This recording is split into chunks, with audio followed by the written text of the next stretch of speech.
the President of the Republic of Ghana, His Excellency John Dramani Mahama, has spoken at the ongoing United Nations Conference in United States of America. President John Mahama, the President of the Republic of Ghana, has spoken for the African nations and the entire African nations, and the rest of the world has seen how brave and fluent he is whenever he gets a little chance to speak for Africa. He added by telling the world leaders should stop manufacturing deadly atomic weapons that can destroy the world. He concluded by telling the world that, in 20 years to come, 25% of the world youth would be in Africa because Africa is Africa of a world by 2050. The Assembly will hear an address by His Excellency John Dramani Mahama, President of the Republic of Ghana. I request protocol to escort His Excellency and invite him to address the Assembly.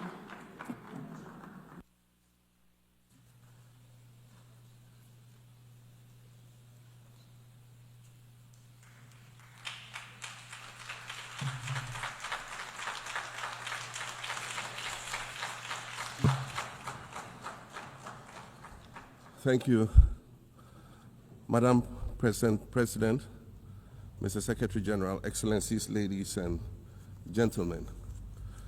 At this 80th session of the United Nations General Assembly, I'd like to speak about Africa's role in the future of this organization. However, it's impossible to do that without first considering the collective role that Africa played in its founding, which was small and relatively insignificant. Of the 51 member states involved in the founding of the United Nations in 1945, only 4 were African: Egypt, Ethiopia, Liberia, and South Africa. It is important to point out that the United Nations came into being in the aftermath of World War II because of the inability of its predecessor, the League of Nations, to avert a large-scale global conflict, which had been its guiding purpose when it was founded in 1920 at the end of the First World War. Out of the 42 founding member states of the League of Nations, only 3 were African: Liberia, the Union of South Africa, and Ethiopia. Egypt was to join later in 1937. Africa's overall participation in the organization's founding was minimal and relatively unimportant.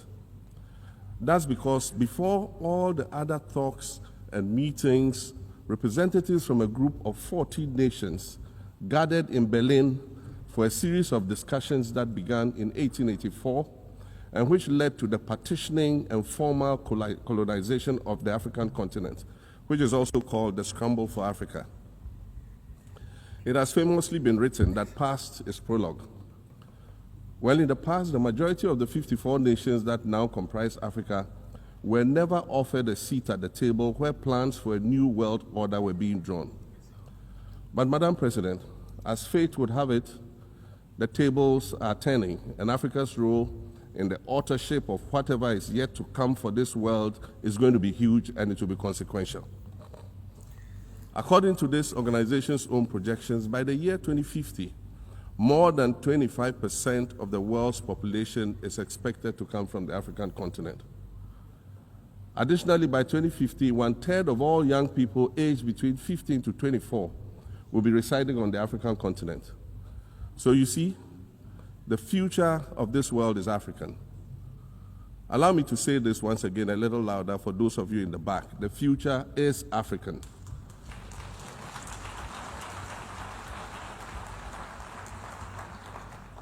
Already today, Africa is a catalyst for human potential and development, as well as for economic reform and ecological stability. Africa is a catalyst for systemic change. If this reality, which is fact-based and straightforward, seems provocative or unsettling, perhaps it's because you are viewing it through the lens of centuries of filters, colonialism and imperialism, and the resulting implicit bias. Maybe you are unaware of the resilience of African nations or their remarkable ability to make a strong comeback just when you think it's safe to count them out. That is what is happening right now in my own country, Ghana. Our constitution limits leaders to 2 4-year terms. In January, I was sworn in for a second term, which, let me point out, was non-consecutive with my first term. Our currency, the Ghana cedi, was rapidly depreciating, faced with rising inflation, a huge debt burden, and low morale amongst our citizens. My new administration settled down quickly and embarked on an ambitious program of comprehensive transformation designed to restructure Ghana's economic foundation and enhance our competitive standing globally. We refer to this process of recalibration as our reset agenda. In just 8 months, we have achieved significant reduction in inflation from 23.8% in December 2024 to 11.5% in August 2025, restoring price stability for our citizens. Additionally, our currency, the Ghana cedi, has appreciated considerably against other currencies, with Bloomberg reporting it as the best performing currency in the world at one point. Our improved sovereign credit rating reflects increasing investor confidence in our economy.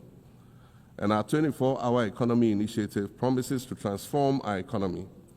And there's a renewed willingness amongst our people to trust that their elected officials have Ghana's interests at heart and that we're progressing together. Madam President, I believe that in honor of this milestone celebration, the United Nations should also embark on a process of serious recalibration and establish its own reset agenda. Since the organization's founding, the number of UN member nations has nearly quadrupled. And quite frankly, it is not the same world that it was back then when the UN was formed. I mentioned earlier that I began my second non-consecutive term as president this past January. My first term ended in January 2017. In that span of time, 8 years, the world has changed with such ferocity. My first days in office after my return felt as though I had just awakened from a Rip Van Winkle-style sleep. Now, no, that was only after 8 years. Imagine then what it will be like after 80 years since the founding of the United Nations. In 1945, the sun had not yet set on the largest empire in history. The most common mode of international travel was by sea. The personal computer had not been invented, let alone made portable. And television, a new convenience, was still in its infancy, albeit in black and white color. Relations between the US and the Soviet Union were turning frosty, with Winston Churchill declaring that an iron curtain has descended across the European continent. Fast track 80 years on, in today's world, hundreds of thousands of commercial flights take off and land every day. Libraries have been digitized so that volumes of literature can exist on a small device, small enough to fit inside your pocket. We live in a world of cryptocurrency, artificial intelligence, social media, the internet and its dark hidden dungeon of the dark web, all of which carry a potential threat to global peace and security. Climate change is real, and we're fighting a losing battle against the loss of Maldives and other island nations to the rising sea level, against the loss of Timbuktu to desertification and the Amazon forest to global warming and deforestation. Madam President, the UN Founding Charter is outdated when it comes to representation in this August Assembly.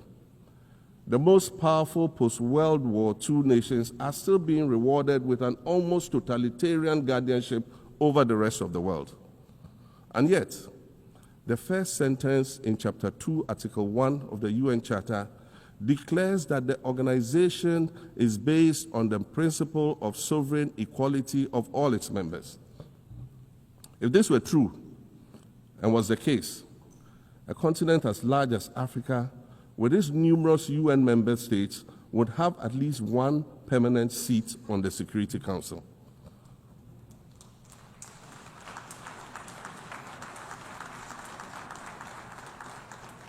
Furthermore, we believe that veto power should not be restricted to only 5 nations, nor should it be absolute. There must be a mechanism in this House for the General Assembly to challenge a veto. No single nation should be able to exercise an absolute veto to serve its own interests in a dispute. In 1995, during the 50th anniversary of the United Nations, Nelson Mandela stood in this very spot, and he said, "The United Nations has to reassess its role, redefine its profile, and reshape its structures. It should truly reflect the diversity of our universe and ensure equity among the nations in the exercise of power within the system of international relations in general and the Security Council in particular." I close quotations. 30 years later, we African leaders are still making the same simple request for a permanent seat on the Security Council with the power of a veto. So today, Madam President, I stand here in this exact spot and ask the world, if not now, then when? We demand not only a reform of the Security Council, but also a reset of the global financial architecture, which is currently rigged against Africa. Africa must have a greater say in the world's multilateral financial institutions. And while I'm making requests, I'd like to call for the removal of the blockade on Cuba. As Dr. Kwame Nkrumah, our nation's founder, famously said, "We seek to be friends with all and enemies to none." The Cuban people shed their blood on African soil in the fight against apartheid. And indeed, Cuba has been and continues to be a faithful friend of Africa. You see, the very fact that I can stand here and ask these things and say these things, and the fact that all nations can ostensibly gather here to address critical global issues, air our grievances, and express our concerns, that is what makes the survival of this organization so important. In every old city or village, you will find a town square, or a courtyard, or a plaza that once served as a gathering space for the citizens of the community and their leaders. Meetings and celebrations were held there, as were trials and elections. And these were spaces that brought people together and held them together as a community.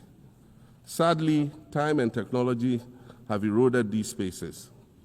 Madam President, in many ways, the United Nations is the proverbial town square of our modern global village.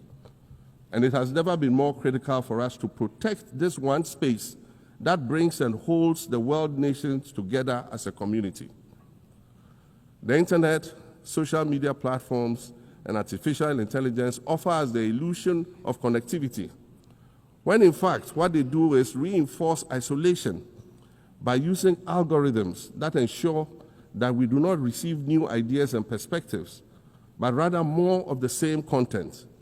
We are served alternative facts and manipulated images, making it easy to disseminate disinformation and sow seeds of division amongst communities.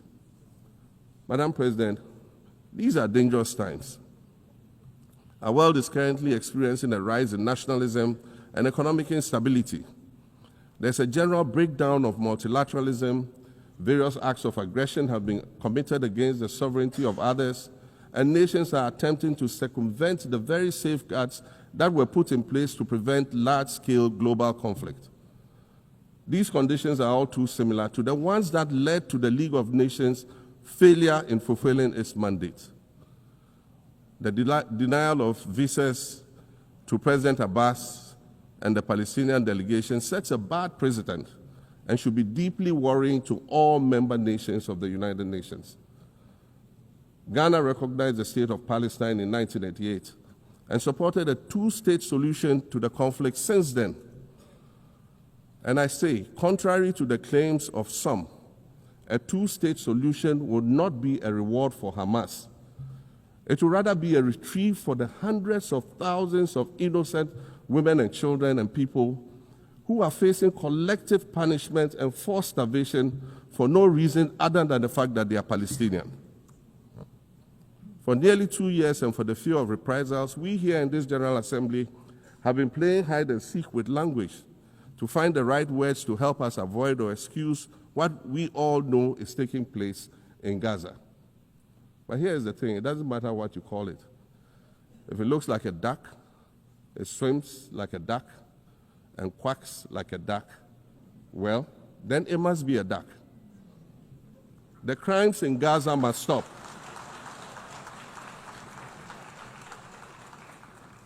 The crimes in Gaza must stop. Madam President, I also want to draw particular attention to the conflict in Sudan, which this body has described as the world's largest humanitarian crisis. 12 million people have had to flee their homes. And when we speak of migration, we refer to the 12 million new Sudanese refugees, whom we as a global community should be willing to assist in much the same way that many member nations readily assisted new refugees coming out of Ukraine. Let's dispense with the euphemisms and dog whistles and speak frankly. It is not a mystery that when leaders of Western nations complain of their migration problems, they are often referring to immigrants from the global south. But many of those immigrants are climate refugees. And interestingly, the global north emits 75% more greenhouse gases than the global south. However, the effects of climate change are more severe in the global south because we lack the resources to address them effectively. And so when the desert encroaches on our villages and towns and they become unlivable, we are forced to flee. Warsan Shire, a Somali-born prophet, a Somali-British poet born in Kenya to Somalian refugee parents, was London's first youth poet laureate. She writes in her poem titled Home. And it says, you have to understand that no one puts their children in a boat unless the water is safer than the land. No one bends their palms under trains beneath carriages. No one spends days and nights in the stomach of a truck feeding on newspaper unless the miles traveled mean something more than just a journey. Madam President, we cannot normalize cruelty. We cannot normalize hatred. We cannot normalize xenophobia and racism. If we're going to tell a story, let's not tell it slant. Let's tell all the truth. When we speak of migrants, we speak of Mami Ewusi Mensah Frimpong, a judge on the U.S. District Court for the Central District of California. She's the first black female judge on any of California's 4 federal district courts. She was born here in America to immigrant parents from Ghana. We speak of Peter Bosman, a medical doctor in Ghana who moved to the town of Piran in Slovenia in the 1980s and later became the first black mayor of Piran, the first black mayor in Slovenia and in the whole of Eastern Europe. We speak of T. Michael, the iconic Ghanaian Norwegian artist and designer. And of course, we speak of the late Kofi Annan, former United Nations Secretary General.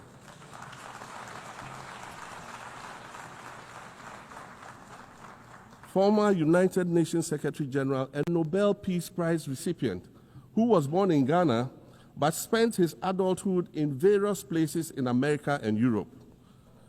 These are people who have brought great distinction to the countries that they decided to call home. Just as the migrants and the children of migrants before them did, I dare say these are not invaders. These are not criminals. Madam President, the slave trade must be recognized as the greatest crime against humanity. As the African champion on reparations, Ghana intends to introduce a motion in this August body to that effect. More than 12.5 million Africans were forcibly taken against their will and transported to create wealth for the powerful Western nations. We must demand reparations for the enslavement of our people and the colonization of our land that resulted in the theft of our natural resources, as well as the looting of artifacts and other items of cultural heritage that have yet to be returned in total. We recognize the value of our land and the value of our lives, as did our colonizers, as well as the governments that happily paid reparations to former slave owners as compensation for the loss of their property in quotes. And that property for which they received compensation was paid referred to enslaved people who had been freed. Madam President, an increasingly insecure world is witnessing upward spending on defense budgets of bilateral partners and steep cuts in official development assistance. Since July 2024, it is estimated that there's been a 40% drop in humanitarian aid globally. In this era of global uncertainty, Africa must exercise sovereignty over its natural resources to raise the necessary funds to ensure the well-being of its citizens. The days of parceling out vast concession areas to foreign interests for exploitation must come to an end. We'll continue to welcome foreign investment, but we must negotiate better for a bigger share of the natural resources that belong to us. And we must insist on value addition to these resources. We're tired of the continued image of poverty-stricken, disease-ridden rural communities living at the periphery of huge foreign-controlled natural resource concession areas. We're tired of having people extract the most they can from us and in return offer us the very least by way of respect, consideration, and dignity. We're tired of not being represented in ways that reveal the richness and complexity of our history or acknowledge all that we have overcome to arrive here in this liminal space of untold possibilities. Allow me to echo the Indian-American writer Arundhati Roy, who wrote, "Another world is not only possible, she's on her way. On a quiet day, I can hear her briefing." I want to add that for the sake of Africa, and quite selfishly for the sake of my 18-year-old daughter, I hope that this new world that is arriving is a place of safety and equality for women and girls. To succeed, we must empower everyone, including women and girls, to reach their full potential. In closing, Madam President, I'd like to congratulate you on your election to preside over this historic 80th General Assembly and on being the 5th woman to hold this distinction. I'd also like to congratulate Her Excellency Nana Jane Opoku-Agyeman on being the first woman Vice President of Ghana.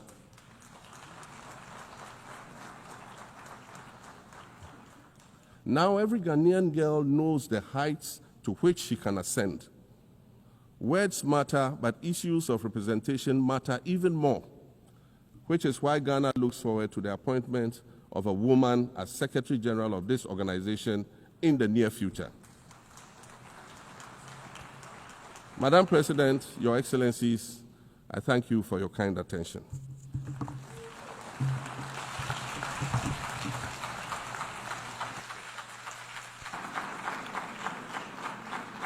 On behalf of the General Assembly, I wish to thank the President of the Republic of Ghana.